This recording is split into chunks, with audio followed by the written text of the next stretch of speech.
Como eu conheci Lucas? Eu conheci Lucas através de Lai. Lai me indicou Lucas para a gente realizar um serviço na área do digital. Lucas me impulsionou com meu amigo Totti a ir para o Instagram, desenvolver vídeo, até porque o mercado se encontra hoje no digital e os profissionais se mantêm fora desse mercado, consequentemente, vão ser apagados.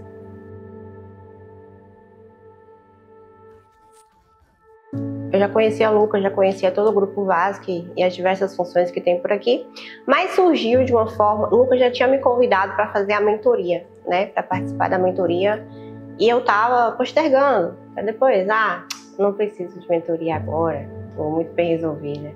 E aí surgiu um inesperado convite para uma palestra lá na minha cidade natal, e aí onde eu ia palestrar, falar um pouco sobre a minha trajetória, algum assunto específico do direito empresarial para várias pessoas.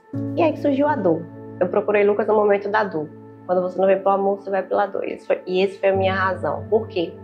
O fato de ter a atenção voltada para mim, por muitas pessoas, aquilo me apavorava. Apesar de ser advogada, de precisar da manutenção da oratória e ser muito boa com o que eu faço, o fato de ter presencialmente várias pessoas com a atenção voltada para mim me apavorava.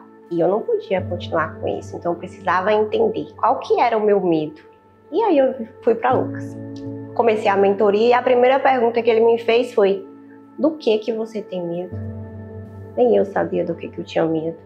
Se eu sabia o conteúdo, eu domino muito bem minha área, eu me dava muito bem em reuniões com outros advogados, com clientes, mas quando tinha mais de 5 pessoas, eu travava.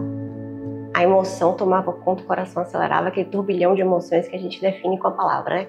A ansiedade. E aí eu comecei a entender que tudo tinha um gatilho, mas que o gatilho não estava aqui na minha vida, na minha vida real, na minha vida de hoje.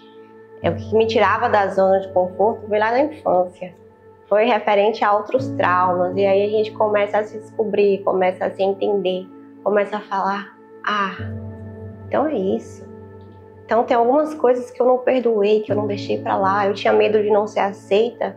Eu tinha medo das pessoas sorrirem de mim. Isso já aconteceu com você na vida? Comigo aconteceu diversas vezes na minha infância. O que me trouxe do momento de estar na frente de pessoas, entregar 100% que eu posso entregar, existe uma linha tênue que diferenciou isso, antes da mentoria e depois. Aqui, a Kelly não sabia do que ela tinha medo, o que causava insegurança e, consequentemente, um nervosismo muito alto. Depois que eu me redescobri, olha que engraçado isso, eu mesma não me conhecia e não sabia qual que era o problema, qual que era o gatilho que me apavorava. Eu consegui controlar e hoje eu consigo perfeitamente. Seja um público de 5 pessoas, 10, 15, 100, não importa mais o número.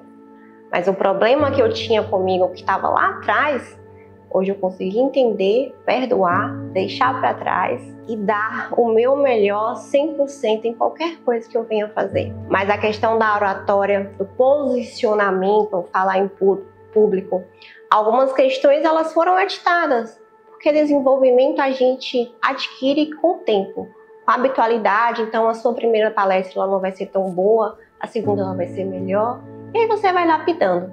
Mas se você tiver aquela questão do nervosismo que te apavora, só de pensar nisso me deixava completamente horrorizada, e eu me atrapalhava muito, eu sabia sobre tudo, sabia muito, mas quando chegava na hora a emoção tomava conta e eu trocava as palavras, eu deixava de falar alguma coisa que era muito importante, ou falava muito rápido que ninguém me entendia. Mas aí foi muito bom. Foi uma trajetória de autoconhecimento, de reflexão, de perdão, de entender o que me apavorava e não deixar que essas emoções tomem conta mais do meu corpo, da minha mente, no momento que eu tô para atuar, para brilhar e dar os 100% de mim.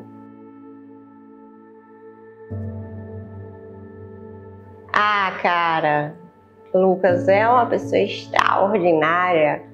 Ele é um homem assim fora da curva, eu sempre falo com ele. Falo e falava, e quando a gente tinha muito mais contato durante a mentoria, que ele é uma pessoa assim fora da curva. E o propósito da vida dele, eu acho que ele sabe, mas eu vejo que é servir. O que eu posso fazer de bom para mudar de fato a vida de outra pessoa, porque na minha vida, vinculada ao meu profissional, era um ajuste. Eu precisava entender o quanto que as minhas emoções atrapalhavam a minha performance. Então, se eu conseguir entender, eu conseguir ajustar, na minha vida ele fez uma diferença surreal. Então, tem uma diferença antes e depois. E eu vejo que ele faz isso na vida de várias pessoas, seja na questão da oratória, seja na questão do perdão, desenvolvimento pessoal, a pessoa que quer conseguir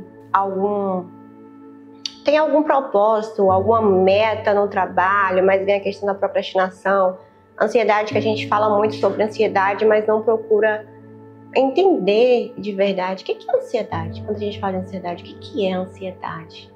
Tem alguma mistura de emoções que não está tão clara dentro de nós, que todos precisamos passar por essa jornada de autoconhecimento. Incrível que eu fico sempre falando, eu fico nesse papo clichê, que a gente chega na vida adulta sem se conhecer. E aí vem uma pessoa com uma sensibilidade de ver o outro, enxergar o outro, que vê que ali tem alguma coisa errada, ali tem algum trauma, ali tem alguma dor, ali precisa de algum ajuste. É exatamente isso que Lucas faz. Ele é um cara fora da curva, ele é um cara extraordinário e talvez a missão dele, o propósito, seja de fato construir um legado, e eu vejo que ele está construindo e eu fico muito feliz com a trajetória dele e sei que ele vai servir centenas de pessoas nessa vida ainda.